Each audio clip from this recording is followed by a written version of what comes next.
আসসালামু আলাইকুম ওয়া রাহমাতুল্লাহি ওয়া বারাকাতুহু। নূর টেলিকম-বিডির পক্ষ থেকে আপনাদের সবাইকে স্বাগত।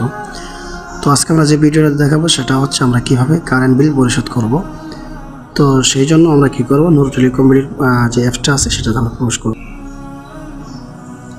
প্রবেশ করার পর আমরা নোটিশটা কেটে দেব। দেওয়ার পর আমরা এই যে বিল পেতে ক্লিক করব।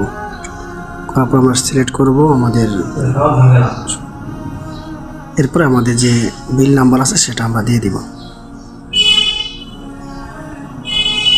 দেওয়ার পর আমরা অ্যামাউন্ট নাম্বার, আমরা এখানে অ্যামাউন্ট নাম্বার দিয়ে দিলাম। এখানে কাস্টমারের নাম্বার, যদি আপনি দেন আপনার নাম্বার দিতে পারেন, কাস্টমারের নাম্বার দিতে পারেন। তো আমার নাম্বারটা দিচ্ছি আমি। ইস্যুর তারিখ, আজকে যে বিলটা দিতেন সেই বিলটার তারিখ লিখবেন, 25 তারিখ।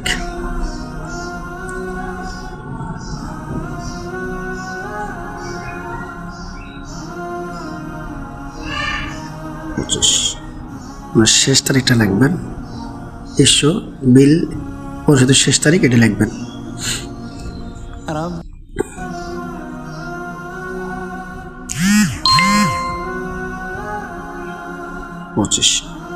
সম্পূর্ণ আমার ক্লিয়ার হয়ে গেছে। এখন আমরা নেক্সটে দেবেন। পিনটা দেওয়ার পর আমরা কী করবো, কনফার্মে টাচ করব। টাচ করার পর এই যে আমাদের বিলটা পরিশোধের জন্য রিকোয়েস্ট জানানো হয়েছে। তো আমরা বিলটা পরিশোধ হলো কিনা এটা আমরা দেখব। হিস্টোরিতে গিয়ে আমরা অল হিস্টোরি চার্জ দেবো। দেখেন আমাদের একটা এর আগে দিয়েছিলাম, ক্যান্সেল হয়েছে, আর একটা পেন্ডিংয়ে আছে। তো একটু ওয়েট করেন, ওয়েট করলেই বিলটা পরিশোধ হয়। এই যে দেখেন আমাদের বিল পরিশোধ হয়ে গেছে। আমরা আবার দেখব, দেখার পরে এই যে দেখেন কমপ্লিট হয়ে গেছে বিল পরিশোধ। ঠিক আছে, এইভাবে আপনারা বিলটা পরিশোধ করবেন। আশা করি সবাই বুঝতে পারছেন। ধন্যবাদ।